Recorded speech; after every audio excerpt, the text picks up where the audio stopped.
afternoon, I guess maybe morning some places. My name is Sam Tischerman. I'm a surgical intensivist at the University of Maryland, and honored to be able to moderate this session that we've put together on behalf of the Society of Critical Care Medicine. Marie Baldessari, who was going to be co-moderating this with me, unfortunately has a family emergency, so she won't be with us today. But Marie and I thought about what would be really interesting to add to all the great talks and topics that have been covered in the session today, and also looking back at what was covered in the last couple of years. And we thought that we could go a little beyond just focusing on the lungs and acute respiratory failure, treatment of ARDS, and those sorts of topics, because really to get people through critical illness, we need to think about the whole body, the whole patient, as well as the patient's family, and what goes on after the patient leaves the intensive care unit. So with that in mind, we brought together three great experts in some of these areas, and we'll be touching on the post-intensive care syndrome, the early rehabilitation and mobility of patients that are in the intensive care unit, and then also how we can help families, and families can help us with their loved one that's in the intensive care unit with acute respiratory failure. And it's clearly been recognized that in addition to the post-intensive care syndrome of patients, there's also a similar post-intensive care syndrome that the families go through. So hopefully what we'll be able to do is provide some ideas for how to improve the care of the rest of the patient, and think about the long-term consequences of critical illness and how we can prevent some of those, because we all tend to kind of focus on mortality, but patients survive, but they're different, and they're struggling with all kinds of issues after they leave the ICU. That's not the perfect outcome we want to see either. So with that background, I'll introduce our first speaker, who's Brad Butcher from the University of Pittsburgh. He's an assistant professor of critical care medicine at UPMC, co-director of the medical surgical ICU at Mercy Hospital in Pittsburgh. And what's most important for this discussion is that he's the founder and medical director of the Critical Illness Recovery Center at UPMC Mercy. He's also been involved with the Thrive Initiative of Society of Critical Care Medicine, which is a group looking at ways to improve patient and family support after critical illness. So Brad's going to talk to us today about the post-intensive care syndrome. Thanks for joining us, Brad. Thank you, Dr. Tischerman. Hi, everyone, and thank you so much for having me. As Dr. Tischerman said, my name is Brad Butcher, and I'm an intensivist and the director of the Critical Illness Recovery Center at the University of Pittsburgh. And today I have the pleasure of speaking with you about the post-intensive care syndrome. If this topic interests you, please feel free to follow me on Twitter. As mortality rates for diseases such as ARDS and severe sepsis have consistently fallen, there has been a concomitant increase in the number of critical illness survivors, many of whom are living for several years after their index illness. This growing population of survivors remains quite vulnerable to hospital readmission, worsening of chronic diseases, and the development of new disabilities.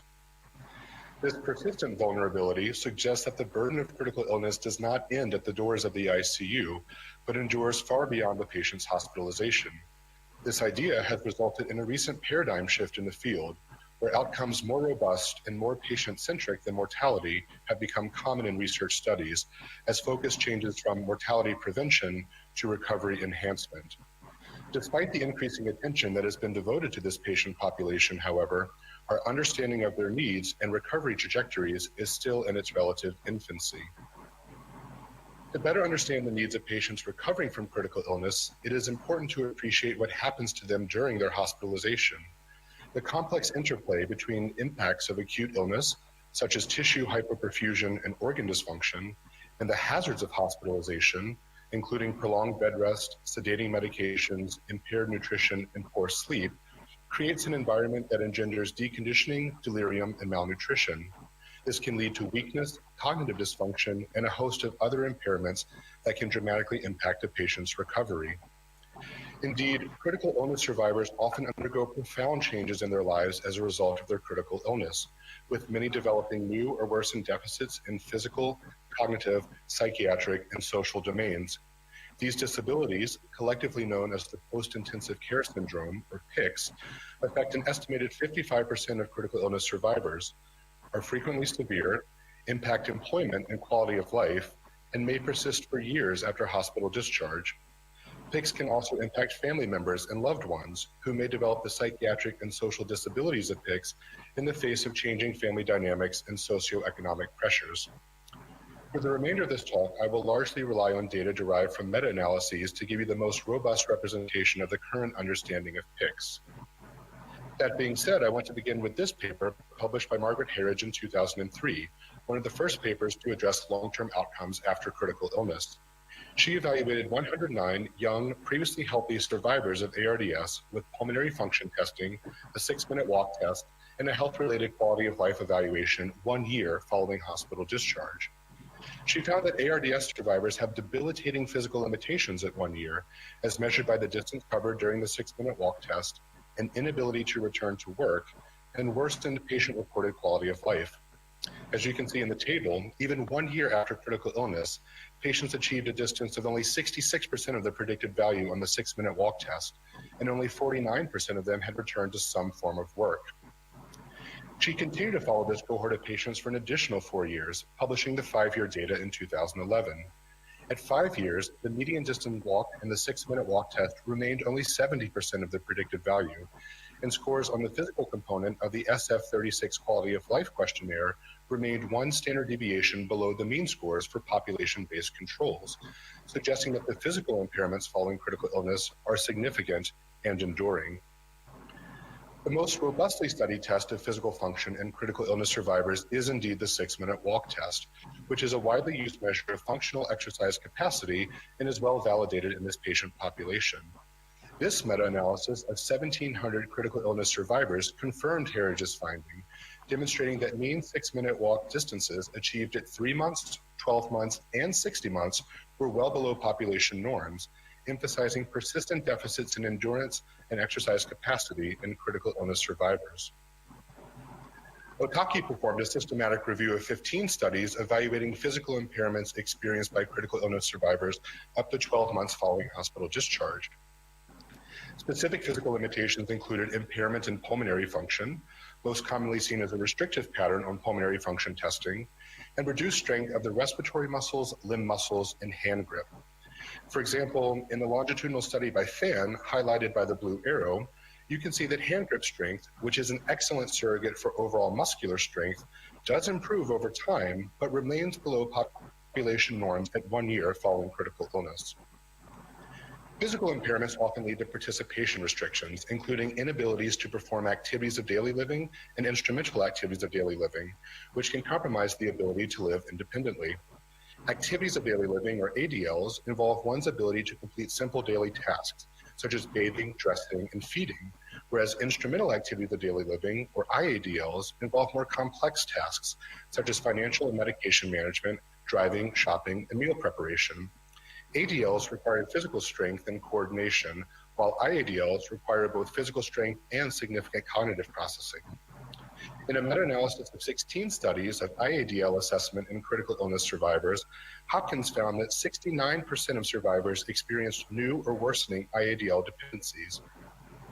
Longitudinal studies demonstrated that IADL dependencies decreased over time, but failed to return to pre-ICU level. Older age, delirium during hospitalization, and length of mechanical ventilation correlated with IADL disability.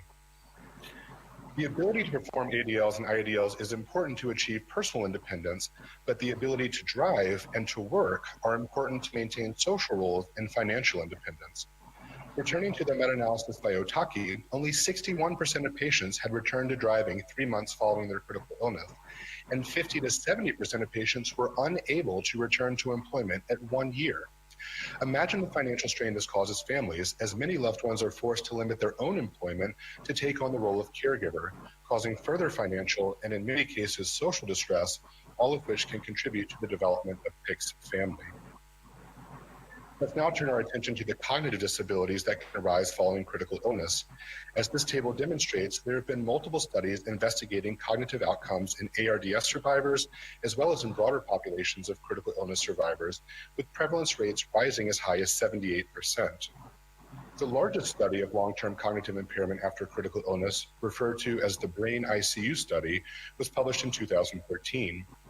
Of the 821 patients enrolled, 6% had mild cognitive impairment at baseline, and delirium developed in 74% during the hospital stay. At 3 months, 40% of the patients had global cognition scores that were similar to scores for patients with moderate traumatic brain injury, and 26% had scores similar to scores for patients with mild Alzheimer's disease. Deficits occurred in both older and younger patients and persisted in 25% at 12 months, in which 34% of patients had impairment at the level of moderate traumatic brain injury, and 24% had impairment at the level of mild Alzheimer's disease. Among the psychiatric consequences of critical illness, depressive symptoms are common and can prevent survivors from returning to work, participating in social roles, and coping with physical and mental limitations during recovery. In a meta-analysis of over 4,000 critical illness survivors, the prevalence of clinically important depression was approximately 30% at 2 to 3 months, 6 months, and 12 to 14 months. Contrast the prevalence of 30% in survivors of critical illness to a prevalence of 8 to 11% in general American and European populations. Consistent with studies of depression, a meta-analysis of over 2,800 patients demonstrated that the prevalence of anxiety disorders is roughly 35% in critical illness survivors. In a pattern remarkably similar to that of depression, anxiety disorders are prevalent in 32% of critical illness survivors at 2 to 3 months, 40% at 6 months, and 34% at 12 to 14 months. Although the experience of a critical illness is undoubtedly stressful, whether it can be universally considered to be a traumatic experience is debated.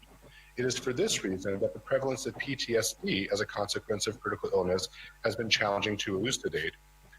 In a meta-analysis of over 4,200 critical illness survivors, Parker found that the prevalence of clinically important PTSD symptoms following critical illness was 25% at 1 to 6 months and 17% between 7 to 12 months. Prevalence roughly equivalent to that of survivors of wartime combat or the World Trade Center attacks. In studies that reported risk factors for depression, anxiety, and PTSD following critical illness, age, gender, severity of illness scores, ICU and hospital lengths of stay, and a variety of sedation strategies were not associated with the development of psychiatric disabilities. Pre-existing psychiatric comorbidities, the presence of psychological distress symptoms during the ICU stay, stressful nightmares during hospitalization, and delusional memories or lack of factual memories all had a significant association with depression, anxiety, and PTSD. Nearly all studies suggested that the development of one psychiatric disorder following critical illness was strongly associated with the development of the other two, and it was particularly common for patients to develop all three. In the US, more than half of ICU survivors who required prolonged mechanical ventilation continue to need assistance from a caregiver 1 year later. This enduring need can have a negative impact on family members, including diminished quality of life, a sense of burden, symptoms of depression and PTSD, impairments in their own physical health, and job and financial insecurity. This is now recognized as the post-intensive care syndrome family, or PICS-F, emphasizing that critical illness has an impact that reaches beyond the person who fell ill. To better understand this, Cameron and colleagues studied a multi-center prospective cohort of ICU survivors who required prolonged mechanical ventilation and their caregivers to describe caregiver health outcomes. 49% of caregivers reported high levels of depressive symptoms at 3 months, and 43% continued to remain depressed at 1 year. Similar patterns were observed for scores of psychological well-being and mental health quality of life. In caregivers, younger age, less social support, and less sense of control over their lives were associated with worsening depression. It's worth noting that there are several challenges associated with interpreting the PICS literature. First, given that there's no gold standard for any of the domains involved in a PICS assessment, there's a lack of consistency among the tests performed by researchers. For example, there are at least 5 commonly used tests to screen for depression in this patient population, making comparison across studies challenging. Furthermore, even when a single test is used, there is disagreement about what makes a test positive. For example, the Lawton Index is a commonly used tool to determine dependency in IADLs, but researchers disagree on what score actually indicates disability. Third, given that critical illness is often unexpected, the majority of studies evaluating survivors of critical illness have little pre-morbid data to use as comparison. Additionally, other studies are limited by an inconsistent and often abbreviated follow-up period and small sample sizes. It's not known whether there are certain strategies that could be employed in the ICU to mitigate the development of PICS, even in those patients with the least inherent risk. The best strategy seems to involve the routine incorporation of evidence-based care bundles into the daily delivery of critical care, particularly the ABC-DEF bundle endorsed by the Society of Critical Care Medicine. Daily spontaneous awakening and breathing trials limit the need for sedating medications, exercise respiratory muscles, and reduce time spent requiring mechanical ventilation. Screening for delirium, attempting to prevent it, and responding to it with largely non-pharmacological measures can reduce the risk of long-term cognitive impairments, while early mobilization decreases disuse atrophy and loss of muscle strength. Early and frequent engagement with the family can help minimize delirium in the patient and reduce the risk of developing PICS family. ICU diaries are one intervention that may help ICU survivors and their families in their recovery after critical illness. It's been theorized that these diaries may help ICU survivors come to terms with their illness, fill in gaps in their memory, and diminish the impact of delusions or hallucinations, thereby decreasing the psychological sequelae of PICS.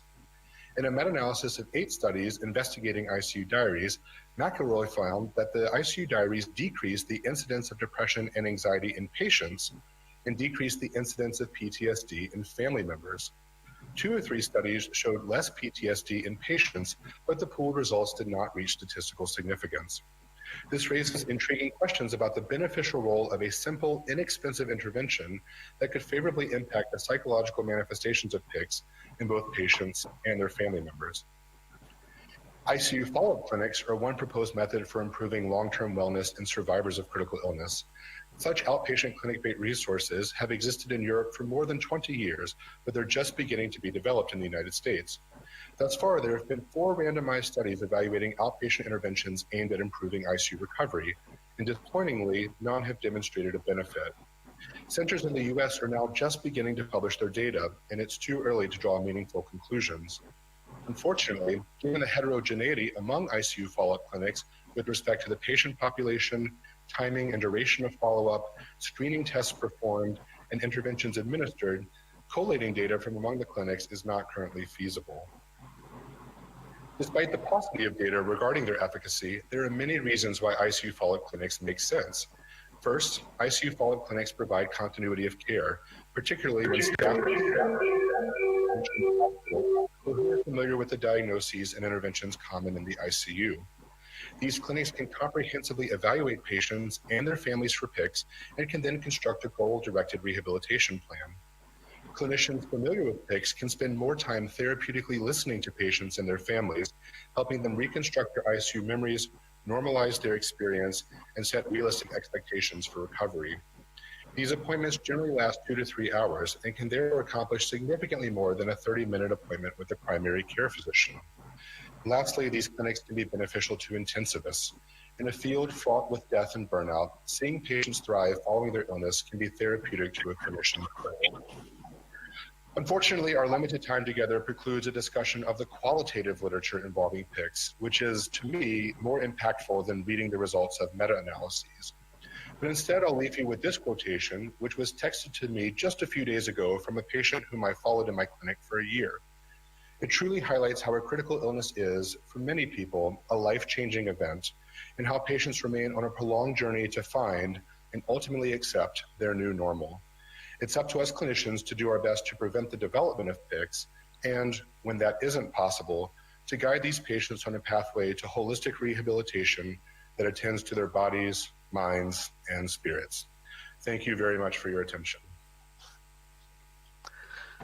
Thanks, Brad, for a great talk. It's a great introduction for this whole session. Hopefully we'll have some good questions later on. And I'm glad you brought up the ABCDEF bundle, because our next speaker is going to touch on one of the key parts of that, which is the early mobility. So it's a pleasure for me to introduce Chris Wells, who's one of my colleagues here at the University of Maryland.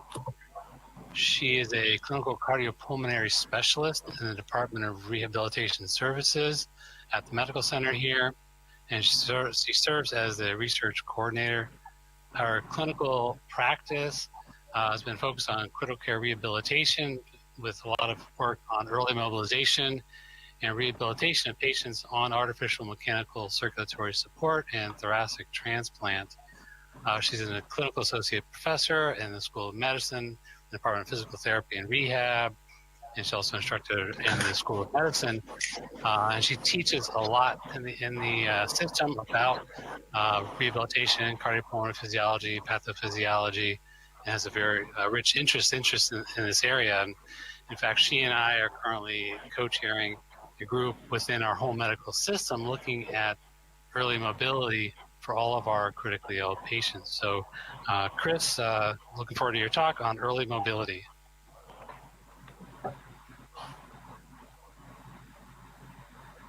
Thank you, Dr. Tischerman. Can you see my slides?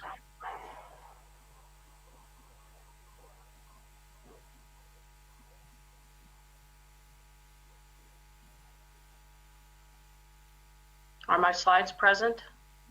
Yes. Yep, looking Yes, good. thank you so much. So it's a pleasure to speak to this group this evening. It's an honor to be invited to talk about the rehabilitation and the early mobilization of patients and what challenges that we have facing us to try to address this patient population. I'd really like to look at a little bit about the physical impairments and the functional limitations associated with critical illness, examine the benefits of early rehabilitation and mobilization, as well as it relates to a collaborative model opposed to working in silos, what barriers we encounter in the ICU environment to early mobilization and rehabilitation, and leaving you with some challenge to think about as you move back to your practice.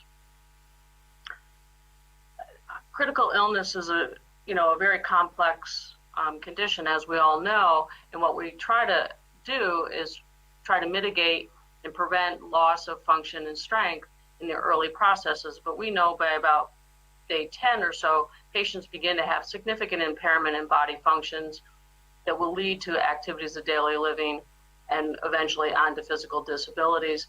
Some of these factors are compounded by the environment and the personal factors that the patients bring themselves.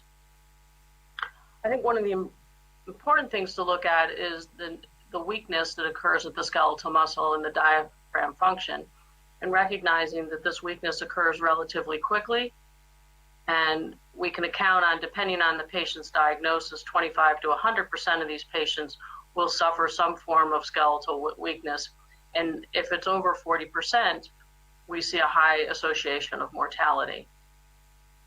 As Dr. Butcher talked about just recently about the profound impact of ICU survivors have on the association of skeletal weakness and muscle limitations, and looking at profound disabilities in patients 6 months and even as far out as 5 years in recovery.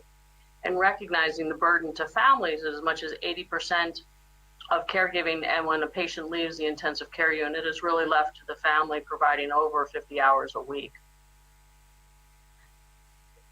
We don't typically test as far as to really diagnose the actual true myopathy or polyneuropathy of the skeletal weakness, but we can get a trend of looking at in recovery if we actually begin to examine the ICU weakness scale. And we know this scale has correlations to patients that can score over 48 out of 60. These patients are more likely to be discharged home. They have a decrease in readmissions rate and a decrease in mortality rates. One of the things as a physical therapist that intrigues me is the fact that the muscle groups that we examine aren't all the muscles related to function, nor have we correlated the score of the ICU acquired weakness scale to the prediction of ambulation and return to activities of daily living. We have seen in papers, as far as, once again, Dr. Butcher had talked about, this notion is we have a significant amount of disability that is associated with our patient population that survives their critical illness. at time of discharge, these patients in this paper by Denley in 2012 showed that how profoundly impacted these patients are in the physical fitness or the physical function ICU test and the timed up and go test. And in Hodges' patient's paper in 2011, once again showed at 5 years the significant impact that the critical illness continues to present for the patients and their families. In 2018, in Critical Care Medicine, Devlin and all put out an executive paper looking at how we were doing with the bundle itself, the ABCDEF bundle. And a couple things to point out in this paper as it relates to early mobility. One is the definition, and I think this is something that as a group of professionals we need to better define as we look to developing studies to come to some more conclusive understanding of this process, is the difference between rehabilitation and early mobilization. And in this paper by Devlin, they talked about rehabilitation as being something that is prescribed by a licensed physical, occupational, or speech pathologist that is actually truly based on the clinical findings of an extensive evaluation. It's really examining the impairment levels of the patients and how they translate the functional limitations. Where mobility is a description of exercises or activities that is non-prescriptive to the patient's actual true deficits, but engaging in activities from a more generic standpoint. The paper concluded, and multiple other types of systematic reviews have concluded, that the recommendation on early mobilization is conditional because the quality is low. And many of these are because the studies are small, there's issues with feasibility and fidelity in the fact that the patients don't always necessarily receive the entire treatment of the plan of the study. But the papers, there are multiple papers that have shown the improvements in strength, improvements in functional mobility, decrease in ventilatory days, decrease in the length of the ICU, and there are some suggested trends of improving quality of life measures. What the whole notion of rehabilitation and early mobilization should be geared at is trying to make a physiological effect to, based on a prescribed activity, to show profound changes in challenging the systems within the tolerance of the patients, both from a ventilatory standpoint, circulatory, and perfusion standpoint. Much of this work started about a decade ago, and these are two landmark papers that really showed that the coordinated care of rehabilitation therapists, PTs, and occupational therapists, as well as nursing, and putting together a collaborative rehabilitation and mobilization program for patients did show that there was a decrease in mechanical ventilation days, ICU days, and delirium. Future papers that have come out more recently, Len in 2000, I think this was in 2017, showed that a collaborative model with PT, OT, and family engagement actually did improve ventilatory time and decrease the length of stay. In the study by Corrigan in 2012 was an interesting study where they actually added additional rehabilitation staff to a MICU and a SICU patient population, and trying to attempt to deliver about 60 minutes of additional therapy per day. And they showed significant decrease in mechanical ventilation days, ICU discharge, and acute hospitalization length of stay, as well as saving about $1.5 million over this 2-year PI project. And finally, a paper to share with you from Negro and all in 2018 showed this paper that they tried to do just an early mobilization program in the intensive care unit without outside dedicated personnel. And they were able to show in the patients they were able to successfully mobilize that they did make an impact. Unfortunately, they were only able to mobilize about 20% of the patients, and most of them were non-surgical patients. They concluded in the sense that it is feasible, but it's very burdensome, and they mobilize people at a far less level of functional mobility than as if they would have engaged the rehabilitation staff. So what do we see is Barriers to Early Mobilization and Rehabilitation, a conglomerate of papers that have recently come out from 2016 to 2018. And I've kind of clustered these into four kind of categories. Patients come in with personal factors as far as medical instability, their level of engagement, and comorbidities that have been talked about. We have issues with protocols, the lack of or the ineffective or the inefficient guidelines that hospitals are using trying to mobilize patients. And many of these programs are not very progressive, and there's not much attention spent on making sure that the programs are implemented. Probably one of the largest barriers we have in hospital, no matter what project or process we look at, is interprofessional communication.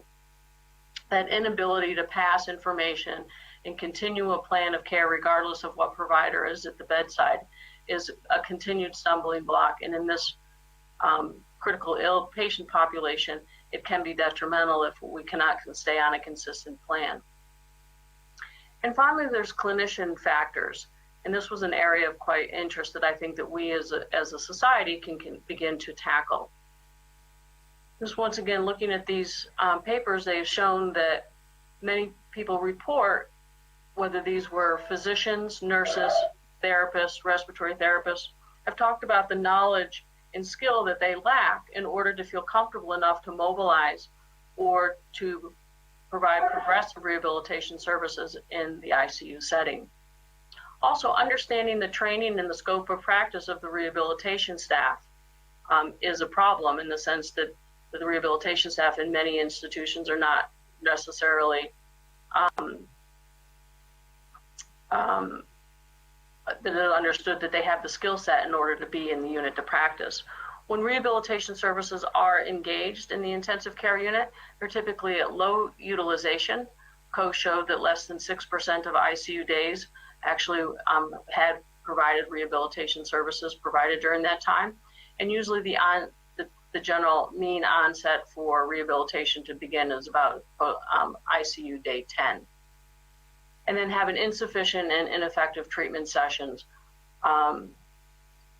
Walters and Thaler in 2015 showed that not only was rehabilitation limited in utilization, but when it was, the exercise prescription was inefficient to really show a physiological benefit that they could based on the 6-minute walk test data.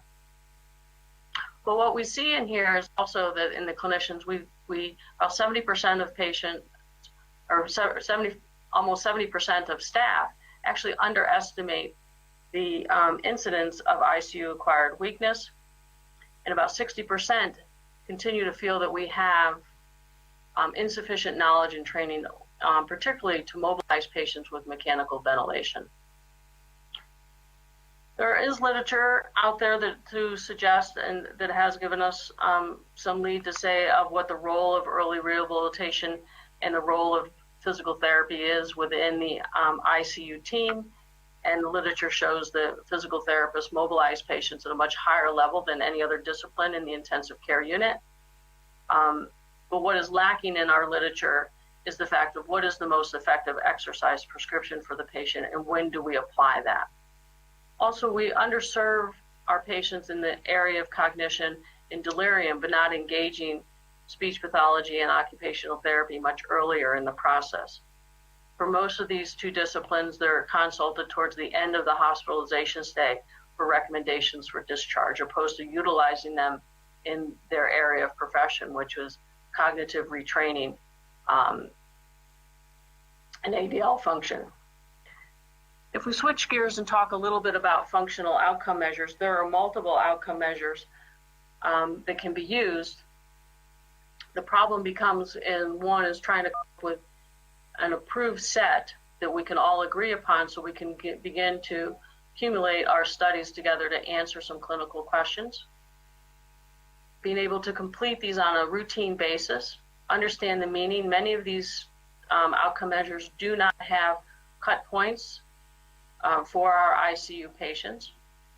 And what's the findings into how do these implement these findings into the plan of care and the family discussions about what life looks like out past the ICU. So if we look at this collaborative model between rehabilitation services and mobilization that's primarily driven by the nurses, what we're really trying to do is identify what is the most appropriate provider to address the patient's functional issues at that moment. If we look through the nursing literature, for a successful nursing-driven early mobility program, there's 5 key components that should be a part of every program. 1, the nurses need to have the ability to physiologically assess a patient's appropriateness for out-of-bed activity and engagements. There should be a standardized screen for the nurses to follow to understand how best to mobilize a patient safely. And that screen should translate into some sort of level so everyone in the team understands what the patient's functional capacity is at that time. There should be an interdisciplinary collaboration with rehab services in order to help the nurses continue to aggressively progress this program. The nurses do best when they have champions for the early mobility program to help continue with education, implementation, and sustainability. And the nurses need some general information or tools about how to progress the patient on days when therapy may not necessarily be present. 2 studies that were interesting to me examining were the studies looking at 1, the notion in our electronic healthcare record. The study by Anderson and al. Actually created an interprofessional flow sheet that allowed everyone to understand what the mobilization and rehabilitation plan for the day, and everybody was documenting that plan in the same area. This allowed them to show a decrease in mechanical ventilation days and ICU stay. Okay. If we look at the mobilization and early rehabilitation and early mobilization collaboration, what we need is interdisciplinary team focusing on the progression of physical recovery. Every team member within the ICU needs to be a part of this discussion. The potential improvements in the rehabilitation utilization, when best to engage rehabilitation services and how best to utilize services during the patient's stay. Really implementing and having a sustainable nursing model for early mobilization, and having the nurses properly trained in order to be able to execute that program safely for the patient as well as for themselves. And have consistent provider support and collaboration, supporting rehab services and nursing and RT with appropriate orders, pharmaceutical interventions, and support. So what I leave you today with are some challenges. When we look at this literature, it's extremely hard to make any conclusive findings. Our findings, conclusions from the findings that we have so far, but would we be able to develop a multi-centered collaborative research collective that really is actually looking at practical study designs so studies can be fully implemented, structure and properly implement a nursing early mobility program that can be studied across multiple centers, and probably staff and utilize rehabilitation services to a point where we have an effective collaboration with nursing in order to get the best mobility recovery for our patients. Coordinate teamwork and how we overcome working in silos and have effective communication both electronically and verbally in our patient care rounds, and how to systematically examine the right program for the right patient at the right time. And I thank you for your time. That was wonderful. Thanks a lot, Chris, for going over the early mobility issues. I think it'll give us some more food for thought as to how to actually implement some of this and do a better job of getting our patients mobilized in the ICU. So moving on from the patient to the patient's family, we have Ruth Kleinfeld who's going to talk about family engagement. She is the Assistant Dean for Clinical Scholarship and a professor at Vanderbilt University School of Nursing. She's been certified as an acute care nurse practitioner. She's been doing this for a long time. Started off as a bedside nurse and then became an advanced practice nurse, and now is nationally recognized for her work on the role of the advanced practice provider in the ICU. And perhaps most importantly, from the Society of Critical Care Medicine, she was our president in 2017, only the third nurse in the 46-year history of the society to have that honor. So Ruth, let us know what you got to tell us about family engagement. Great. Well, thanks so much, Sam. I most appreciate the opportunity to participate, and I do want to send my congratulations to the organizing committee for the success of this World Day of the Critical Lung. So I'm delighted to be able to share information with respect to an ongoing initiative that had been funded by the Society of Critical Care Medicine. And I'm pulling up my slides. So let me know when you can see them. Great. Yep, they're up now. Great, thank you. So the Society of Critical Care Medicine has always been an advocate of interprofessional care as well as patient and families in the intensive care unit. And we had the opportunity to launch a national collaborative focusing on assisting ICU teams to promote patient and family engagement in the intensive care unit. So we had the benefit of receiving funding from two national entities within the United States. The first gave us really some preliminary information prior to us launching the national collaborative. We were funded by the Agency for Healthcare Research and Quality for a dissemination initiative to really promote dissemination to our ICU teams in terms of what are strategies for promoting patient-centered outcomes research in the ICU. And so over a 2-year period, we had a number of promotional initiatives, website dissemination, annual Congress sessions that focused on strategies for integrating family-centered care in the ICU. And as a result of that, we applied for and received. Yes? Sorry, Ruth. Are you showing slides? Because I guess you are frozen in the first. Thus, I guess oh, we okay. are not I can seeing... see the slides here. I shared my screen. Sorry. Okay, great. Please put your PowerPoint, I guess. Okay. Share screen. Here, I was thinking you could see the slides. Do you see them now? Yeah, and maximize your PowerPoint, please. I did. Full screen. Yeah. Okay. Do you see them now? Okay, it's fine, thanks. Okay, great, thank you.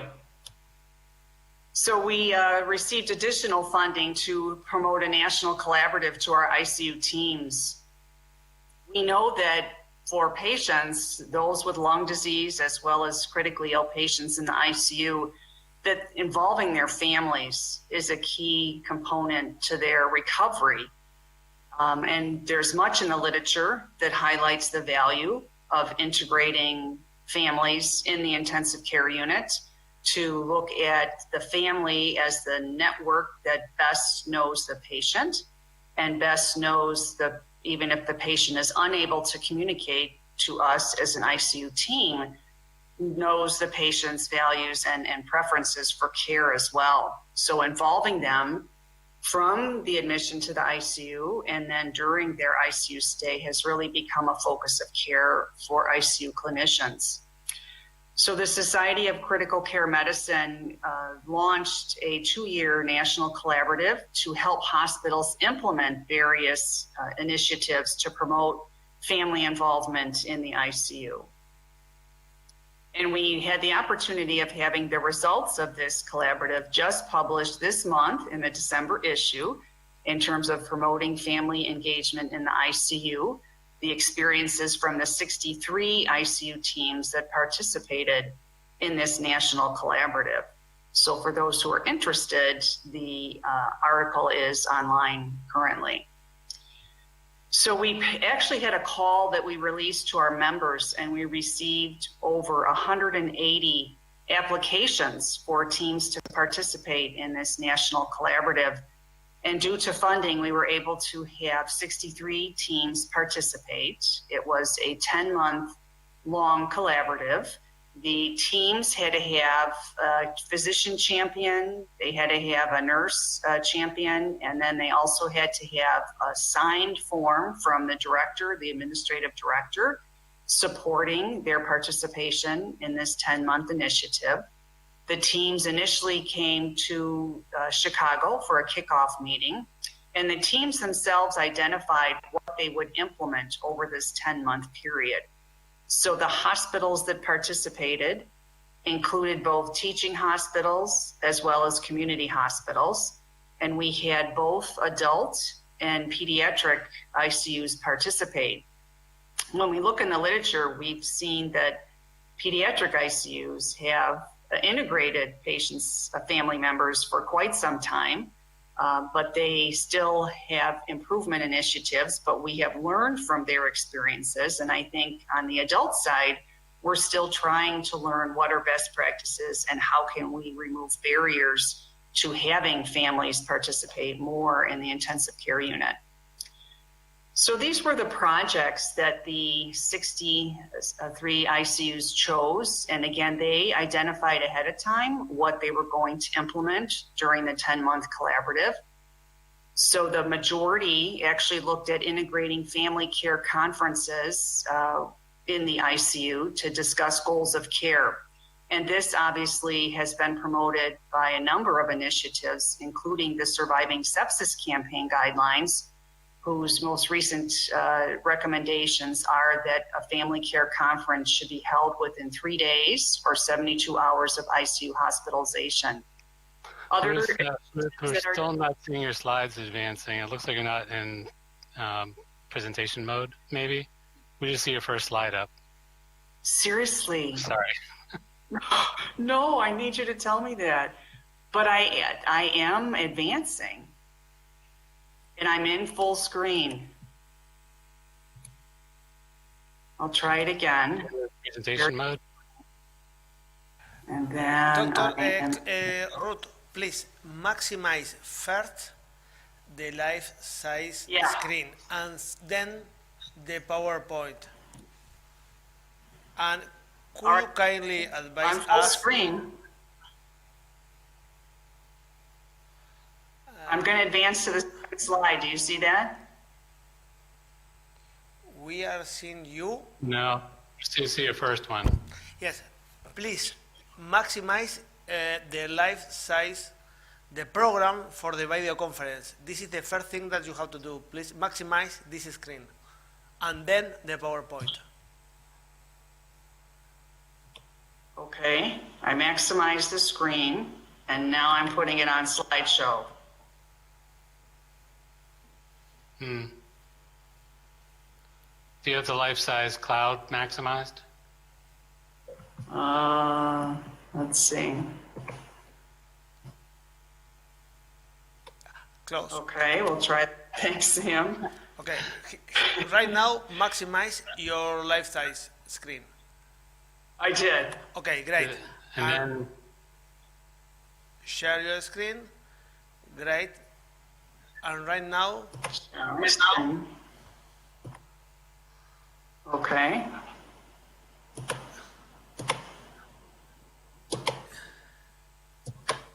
Yes. And now I'm full screen. Full screen, great. And could you move one slide to the other? Move to the next slide, please. Yes, I did.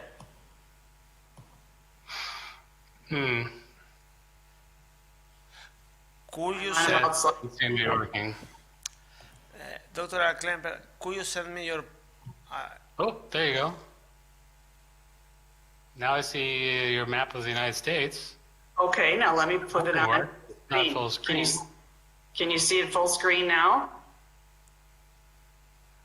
No. The map? Oh, No. sorry, I see it. But you are moving, you are changing your slide. Yes. Perhaps you may move to the other slide each by each. one by one. This is what I wanted to say. Now, do you see the patient and family advisory team? No, Doctor. Your picture. Why don't you send me your PowerPoint by email and I can open and show? Here, I just sent it to you. She sent it to me last night. Okay, great. Hopefully you're getting it. Sorry, now you were seeing it. So you It's can changed. see Now we're some of seeing it. Yeah, we are Yeah, seeing I some. just had that up. Okay. Okay, so you are seeing some of it. I'll just keep talking. I think, This was yeah, our- that's what I would say. Let's keep going. It's been going very well. We understand what you're saying. Okay, this was our patient and family advisory group. We had 9 members that served as consultants to the 63 ICUs. So these members consisted of family members. There were 5 former ICU patients, and there were 2 members of the clergy who had worked with ICU patients. And sort of unique to this was that the 3 of the patients, former ICU patients, were actually ICU clinicians. So they had actually experienced an ICU hospitalization as a clinician and could really give us helpful information about their experiences as well as suggestions for the teams as they participated in the collaborative. So we had I'm advancing to the site that shows the website that was developed for the project. And we had a number of resources that the teams had access to during the 10 months. It included a series of webinars and podcasts, as well as an e-community where people could share strategies, barriers they were encountering via email. So it was a listserv that the teams could communicate with each other during the 10-month initiative. So we did have official data collection for the project. We asked the teams to distribute surveys to both family members as well as clinicians at baseline and then at the end of the 10-month collaborative. So we used REDCap, which is an online electronic data capture tool. And we had several tools that were completed. The family satisfaction in the ICU questionnaire was completed by family members. And the clinicians completed the Institute for Patient and Family-Centered Care's ICU Self-Assessment Inventory, which assessed clinicians' knowledge and skills related to patient and family-centered care. I'm advancing to the next slide that shows bi-monthly e-community activities. We had the teams participate actively with assignments, if you will, for them to share strategies, to post a lesson learned, to speak to the entire group in terms of their experiences with how they were addressing challenges, whether it was having to get print materials for family members or whether it was trying to promote open visitation and how they were going about changing their current visiting hours to make it more open. So depending on the team's project, they were sharing specific examples of how they were working to integrate families, whether they were implementing diaries, some shared the format of the diary that they were working on developing, and others that had implemented diaries in the ICU would share how they had gone about doing that. So it really was a nice way for teams to learn from one another, as well as work on implementing their initiative. We also had web conferences. I advance to the next slide that shows the topics and the presenters. We had a number of faculty who were active in the collaborative, who helped the teams look at implementation strategies, data collection strategies, and then the goal at the end of the collaborative was that each ICU would not only disseminate the results within their organization, but they would also work to publish and present the results of their initiative.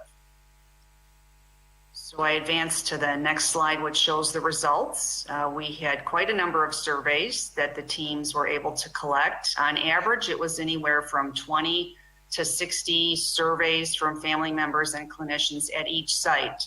So collectively, from all the 63 teams, we had over 2,500 family member and over 3,900 clinician surveys. These were done at both those timeframes, pre-implementation and post-implementation. And looking at those results, we saw collectively that families reported an increase in satisfaction, an increase in decision-making. They felt that they saw increased concern and caring by staff, and they found increased communication by the staff based on them implementing their individual interventions. With respect to clinician surveys, the clinicians reported that there were increased opportunities for families to participate as members of the team. Some ICUs had put together written information pamphlets to families, and so those were now available. Some had opened their visiting hours to have open visitation, and they found that families were taking advantage of that opportunity to visit patients at different times throughout the day.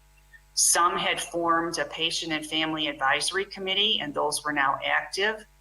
Others had looked at having an advisory council, or others had had staff or volunteers ensure that children could visit the adult ICUs and serve as guides when children were visiting the ICU. And so those were some of the ways that clinicians had reported how practices had changed as a result of their participation in the 10-month collaborative.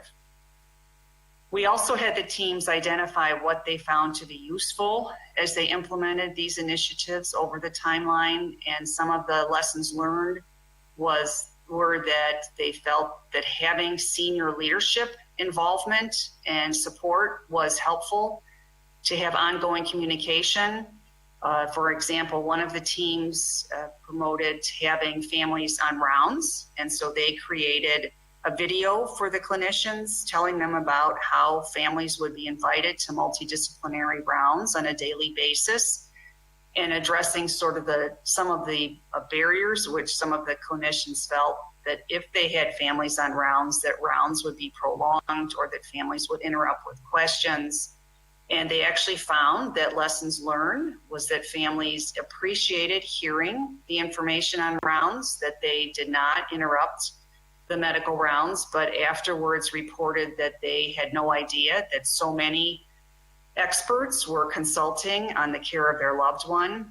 And that particular group of teams that implemented families on rounds actually reported that they felt that for those patients who were not going to survive, that having families attend rounds on a daily basis and hear the updates and hear the lack of progress was actually instrumental in helping those family members transition the care of their loved one to comfort care versus aggressive care. Additionally, buy-in from ICU clinicians to change the culture. This was actually one theme that came up over and over again, regardless of the type of project the ICUs were implementing, is that they found it was difficult to change the culture, whether it was changing visiting hours or having diaries for patients' families to complete, or having families on rounds, that just changing the unit framework to be more accepting to having families involved in care was quite difficult. Some of the other lessons learned, aside from changing culture, was to give feedback back to clinicians about the progress, successes, stories, share patients' and families' feedback to really reinforce that what the teams were implementing were truly beneficial to families and to patients. So in summary, I just wanted to share a little bit about the initiative that the Society of Critical Care Medicine had found most useful for the ICU teams to help the teams to move forward with quality improvement initiatives focused on improving care for families and patients, as well as promoting best practices for ICU clinicians to promote clinician satisfaction and communication and collaboration. So as a result of this initiative, the Society of Critical Care Medicine now has another ongoing collaborative for family members or for patients and clinicians to focus on family-centered engagement. And so if anyone is interested, there's information on the Society of Critical Care Medicine's website with respect to that ongoing collaborative as well. So thank you so much. Ruth, that was wonderful. Thanks for telling us all about the family engagement and what SCCM has been doing in this arena. I don't think I've gotten any questions sent to me, but I've got a couple I could ask the group. Back to Brad, if we can go to Brad for a second. I'm curious about the post-critical care clinic, and certainly it takes a lot of resources. And as part of that, I'm wondering about, do you partner with the primary care physicians at all? And I bring that up because I, a few months ago, gave a talk at a local hospital on sepsis, and yeah, they were happy to hear about sepsis, but they really wanted to know how to help out the patient who comes back to their office having survived sepsis and long ICU stay, who's not quite normal and needs some help. Yeah. So oftentimes we're able to see the patient in our clinic before they're able to have an appointment with their primary care physician. And we stress with the patient and their family that we are not a substitute for their primary care physician. The point of our clinic is to get the patient back on the path to rehabilitation as quickly as possible. So we spend very little time titrating their antihypertensive medications or focusing on their insulin control or glucose control if they're diabetic. But what we do is send a full report to the patient's primary care physician after every clinic visit. It's usually a 13-page note, which is a bit intimidating, but we do have our recommendations at the end, letting them know the rehabilitation plan that we've developed with the patient and their family for them moving forward. Great. Perfect. I see Chris there. So, Chris, if you want to comment at all a little more on how do you get buy-in for early mobility and get the team on board and train nurses, because one of the things that seems to happen is a little bit of a drift of nurses not doing stuff that they perhaps used to do. How do we make change? I'm not quite sure I know the answer to that. I think we have clearly have identified, because it is a very complex problem. One of the things that we have recently identified is, at least in the general area of around Maryland, which is where we get primarily most of our nurses educated to come to work at the University of Maryland, have not been trained in safe patient handling techniques. So the institution themselves, I encourage you to begin to examine what is the training level and status of your nurses in order to do something that we're asking them to do that they actually don't have any longer in many of their curriculums. So I think that is one area. And then I think the other important thing is that you really need all the stakeholders at the table. Early mobilization is not the responsibility of the nurse alone, nor is it the responsibility of the rehabilitation staff alone. Everyone has a part to play. In order to be successful, we all have to work as a team to make them happen. So having, everything from leadership and administrative support all the way down to engagement at the bedside is critically important for a successful program to be implemented. Yeah, I would actually agree with that, Chris. There's been reports from teams that on rounds, they'll identify which patient is going to be ambulated when after rounds, and everyone comes to help because just with the equipment and, a ventilator, you need every member of the team to help with mobilization. And those are really the true successful models. We've seen in the literature the use of mobility teams, and obviously not all settings can have a full mobility team that just rotates the ICUs and ambulates patients. So we really need to make it part of team-based care in the ICU to make it really successful. Yeah, great point. So, Ruth, I've got you to see what other thoughts you have on getting the kind of buy-in for doing some of this. I mean, there's some stuff that doesn't require any money or anything. Things like inviting families to join rounds or opening up your visiting hours, but oftentimes you get pushback. That was brought up. Were there any winning strategies that came across from the groups as to how to get that kind of buy-in from the providers, the administration? Because I know, when I brought that up with some people around here, they say, "Oh no, the intern might say something terrible on rounds, and we don't have the family to hear it." Right. No, you're so correct about that. And actually, we did a international survey through the World Federation of Societies of Intensive and Critical Care Medicine on family engagement in the ICU, and it mirrored the results that we found through the U.S.-based initiative of the Society of Critical Care Medicine. It's really looking at clinicians' perceptions. They don't want to try change. Change is difficult for all of us, but I. Respect to families in the ICU, there's a perception that they'll disrupt care or create more demands on staff, and it's quite the opposite.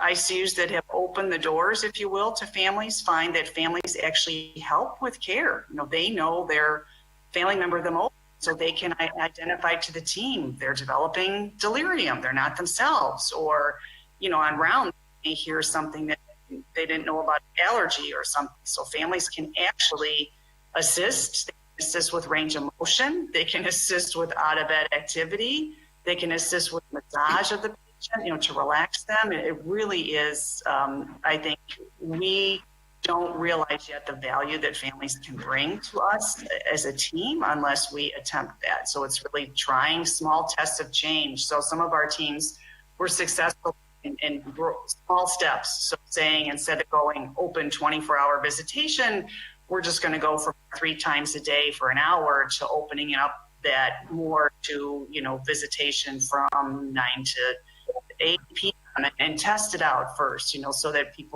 the clinicians really see the benefit of these initiatives. And there's proven literature, even on having families during resuscitation and invasive procedures. There's proven research to the value of it. Great points. I think the point about sort of baby steps is maybe sometimes the way to get people to slowly buy in rather than a wholesale change of the culture. And I know here now, every room, I'm not sure if every room in the hospital yet, has this sign about partner with us for the families to look at and give some ideas of things they can do that are easy and aren't risky to the patient, and with a little bit of help from the nurses. So I think this has been an awesome session. I want to thank the speakers. You guys did a wonderful job. The presentations were great. I think we hopefully gave the listeners some good ideas on how to deal with preparing for the post-intensive care syndrome, getting people early mobility, and getting families more in the ICU. So I want to thank you for your talks. Certainly thank Pablo and Francesca and everybody else involved in organizing this wonderful day of the and thanks for allowing us to participate in it, and we'll hand it back to you. Okay. Hi, Dr. Cardinal. Thank you very much. It's time to finish the WDCL.